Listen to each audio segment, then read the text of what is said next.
Pozdravljeni, dragi otroci! Ponovno dobrodošli v YouTube kanalu Moj knjižni kotiček. Otroci, v današnji pravljici bomo spoznali učene živali s kmetije, ki izjemno rade prebirajo knjige, ter pa lačnega volka. Me res zanima, kako se bo zapletla in razpletla tale pravljica. Predlagam, da se čim hitreje udobno namestimo in prisluhnemo pravljici z naslovom Tiho, tukaj beremo, ki jo je napisala pisateljica Becky Bloom.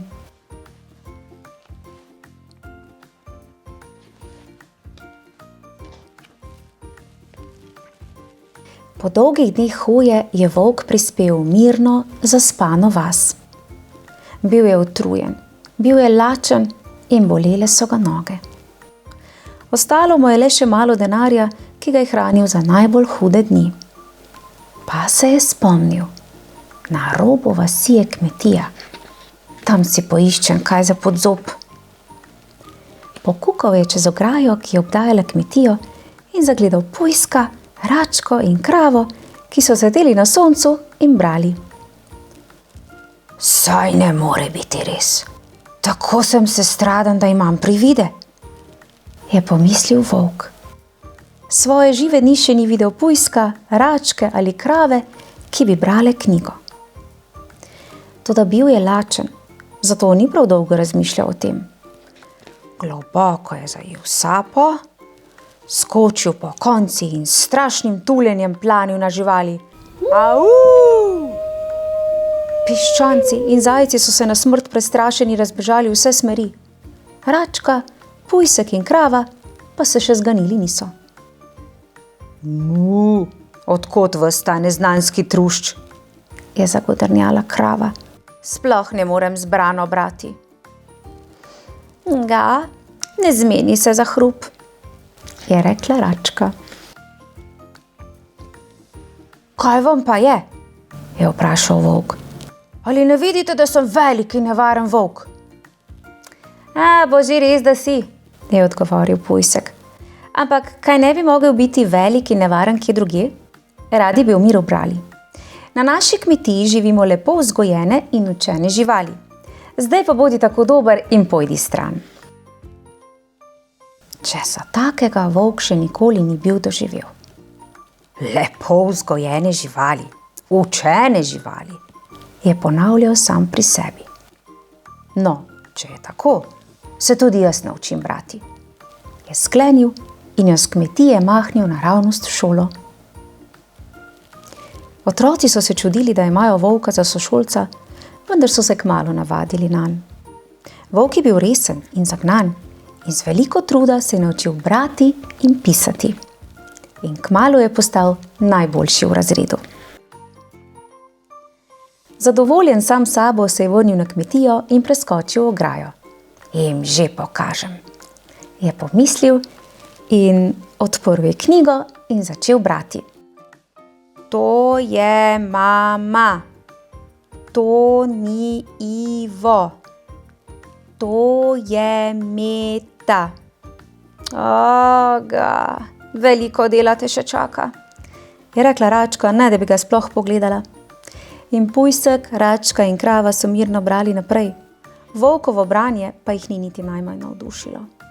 Volk je spet preskočil ograjo in oddirjal naravnost v knjižnico. Cele dneve se je pridno učil. Prebral je že na kupe starih zaprašenih knjig. Vadil je in vadil, dokler ni znal brati tekoče brez zatikanja.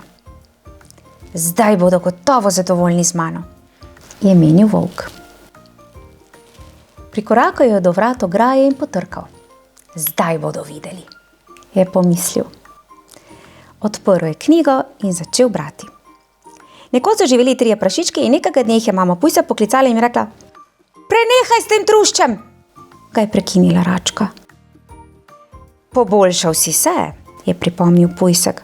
ampak še bolj boš moral paziti, kako bereš. Prehitro bereš. Volk je stisnil rep med noge in se osramočen odplazil stran. Toda odnehati ni hotel. Preštel je tisto malo denarja, kar mu ga je še ostalo, zavil v knjigarno in si kupil čudovito knjigo pravljic. To je bila prva čisto njegova knjiga. Sklenil je, da jo bo bral po dnevi in po noči, do zadnje vrstice in zadnje črke. Naučil se bo brati tako dobro, da ga bodo živali na kmetiji občudovale. Cin, cin, je pozvonil volk pri vratih kmetije. Legel je na travo, odprl svojo novo knjigo in začel brati. Bral je pogumno in navdušeno. Pujsek, krava in račka pa so ga napeto poslušali in nihče ni črhnil niti besede. Ko je prebral prvo pravljico, so ga pujsek, krava in račka prosili, naj jim prebere še eno. In volk je bral naprej. Zdaj je bil rdeča kapica, potem duh iz čudežne svetilke, kasneje spet je postal bahavi gusar. Ga, tole je pa res zabavno, je rekla račka. Pravi mojster je rekel pujsek. Mu, bi šel danes z nami na piknik, ga je povabila krava. In tako so imeli skupaj piknik pujsek, krava, račka in volk. Ležali so v visoki travi in si celo popoldne pripovedovali zgodbice in šale. Mu, vsi skupaj bi morali postati pripovedovalci zgodb, je nenadoma rekla krava. Ga, potovali bi po celem svetu, je dodala račka. Jutri zjutraj lahko začnemo, je predlagal pujsek. Volk se je zadovoljno pretegnil na travi. Bil je srečen, da ima tako čudovite prijatelje. In dan, ki so ga preživeli skupaj, je bil zares popoln. Bravo. Čudovita pravljica, kaj ne? In zelo poučna vsebina. Všeč so mi bile živali, ki so tako vneto prebirali knjige. Namreč v knjigah se skrivajo vse skrivnosti tega sveta. No, skoraj vse. Brez dvoma pa je branje izjemnega pomena. Tudi za vas in za vse nas. In pa končno smo v pravljici spoznali tudi prijaznega volka, kar ni ravno običajno. Otroci, v mojem knjižnem kotičku prisluhnite še pravljici Zajčkov bralni krožek, v kateri pa boste spoznali zajčka, ki je bil prav tako navdušen nad branjem in to tako, da je kar po noči skrivoma obiskoval knjižnico. Le prisluhnite še tej pravljici. Drugače pa uživajte in se kmalu spet poslušamo. Pa skočite še v kakšno knjižnico, pa tudi vi poskusite brati. Boste videli, zabavno je. Čau, čau!